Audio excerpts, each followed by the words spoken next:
Hello, I'm Mel. I run an agency called Wunderman. So when I was asked by Daniele and the IPA to come and chat tonight about a piece of advice that I guess I've held with me throughout my many years and my career, I thought, oh, crikey, what would that be? Because it's not like you sort of walk around thinking, oh, just open that bag of advice, and dependent on the situation, you'll pull that out and you'll use that piece of advice. And clearly, there's lots of bits of advice that you use on a daily basis that has gone in without you probably thinking that that is a piece of advice. But when I sort of sat back and thought about it, and I thought, what is that I possibly have used throughout my sort of years to date?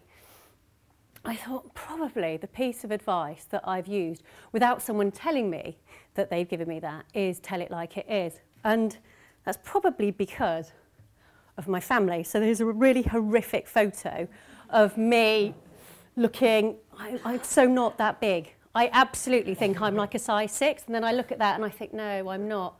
But that photo was me at my nan's 90th birthday last year, and my family are quite a close-knit family. They are very open with their views and tell you what they think on every occasion. Quite often you don't want to hear it, and quite often there are rows, but what there isn't is problems festering and getting really under the skin, because it's just out there. So if there's an occasion where I phone my mum, most of the time there's members of the family there and it's on a conference call. You know, I'm on speakerphone when I phone my mum.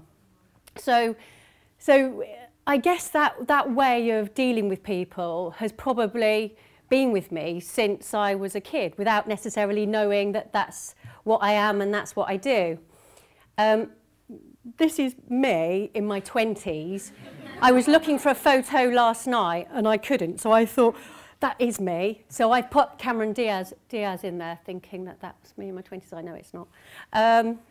When I was in my 20s, when I just started out, early 20s, I can remember sort of being in meetings and sort of sitting around in an agency thinking, oh yeah, I've got a view, I've got a viewpoint, and I'm not saying it because I was possibly sitting around with lots of far more experienced people, far more senior people than I was, and thought maybe my view isn't as important, or actually they'll think what I say isn't very good or shit.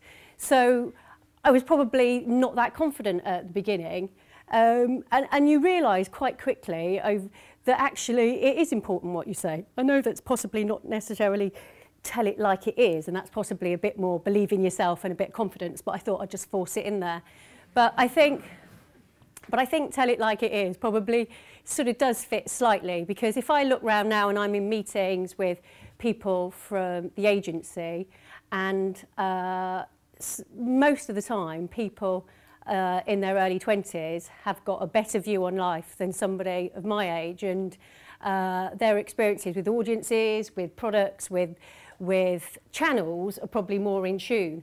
So my advice there is get it out there and tell people what you think, because you will be noticed and you will absolutely be commended for that.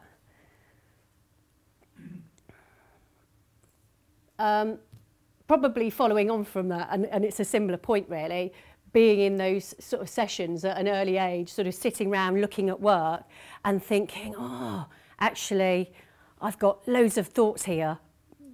Just get them out there and tell people what you think, because people will listen. And of course, you can dial that up and dial that down. And I don't for 1 minute suggest you become like Jim Carrey in The Big Liar, that you just tell people what you think without maybe necessarily a filter, but I do think you can probably be more vocal. I'm probably too vocal. I'm very direct and I'm a very down-to-earth person, and I think that probably goes to one of the bits of advice about being yourself, but you know, similarly, tell it like it is still sort of fits.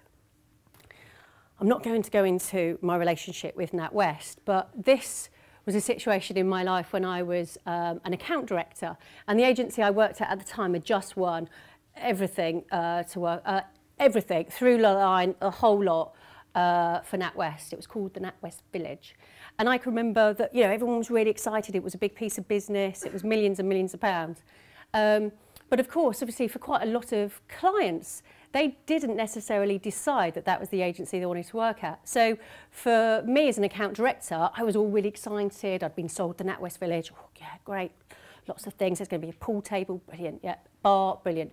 And, but, you know, and you sort of went to meet the clients and they were a bit like, I don't really want to work with you. I really like my clients over there and I don't really want to have a relationship with you. So very early on, I can remember one of my main clients that I was told that I had to build a relationship with, bond with, she just didn't want to have anything to do with me. And so, you know, it became quite problematic in as much as, you know, I'd phone in the morning and she'd be really off with me and she was being a complete cow. And I probably didn't help the situation either by that point because then I started being quite negative to her.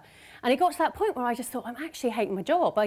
It was starting to get me down. And I thought, well, I guess I could go to my boss and moan and go, blah, blah, blah, she's really upsetting me. Or I could just sort that out and deal with it. So I phoned her up and said, oh, could you meet me for a drink? Because there's a couple of things I'd like to talk through with you. To which she did. And we went for a drink and I sort of, you know, told her how I felt. I told her that I was unhappy. I told her that I thought she was being quite difficult, but with the caveat that I probably was being quite unpleasant as well. I wasn't, I was absolutely brilliant, but I told her that. You know, there's a filter there. And she was really open to that and said she thought the same actually in that sense. And bizarrely, 17 years on, she's now a really good friend of mine. She lives on the same street and my nanny has just gone to go and work with her and look after her kids. So going from quite an unpleasant situation, I guess it just shows to show that, you know, if you get on the blower and you tell somebody how you feel, then something good comes out of it. People. I have lots of situations where people will come and speak to me and within the agency and go, blah, he's doing a really crap job. Clearly not a Wunderman. But, you know, there are times when individuals will come and speak to you and go, oh, just such and such is just not doing the job that I want them to do, or they're just not great, or they've gone and done this in a client meeting, or they've said that, or whatever it is. And I always respond with, well, have you sat down and had that chat with them? Have you told them? And clearly there is a filter in the way you deliver that information, but have you explained to them what you want them to do and how you want them to perform? And quite often the answer is no, just because that's a difficult conversation to have. It's quite easy to moan about somebody rather than necessarily dealing with the situation. And so, you know, telling somebody like it is without necessarily telling them bluntly that they are crap, because no one's crap.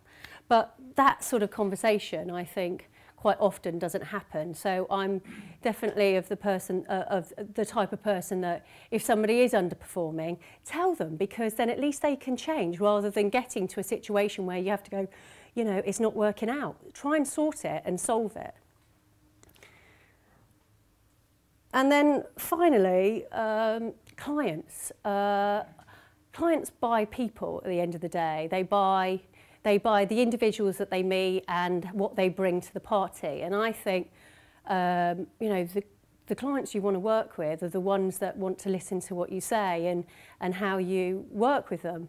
I've never been fired from a client for picking up the phone and telling them what I think, giving, you know, and it may be different to what they think, but I've not been fired for believing in what the agency is doing, maybe disagreeing with them, and maybe pushing something harder than they necessarily want.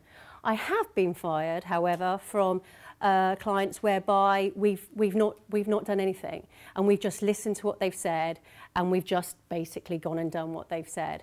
And so my advice there is, again, you know, believe in yourself and believe in your convictions, I guess. And so that's my advice. Tell it like it is. And I'm not suggesting for one moment you go around now and tell everyone they're wankers or that you think they're all crap. But I think there is an element of being open and honest with individuals and with clients and with everyone that I possibly think sometimes we overlook because it's just a difficult chat to have. Thank you.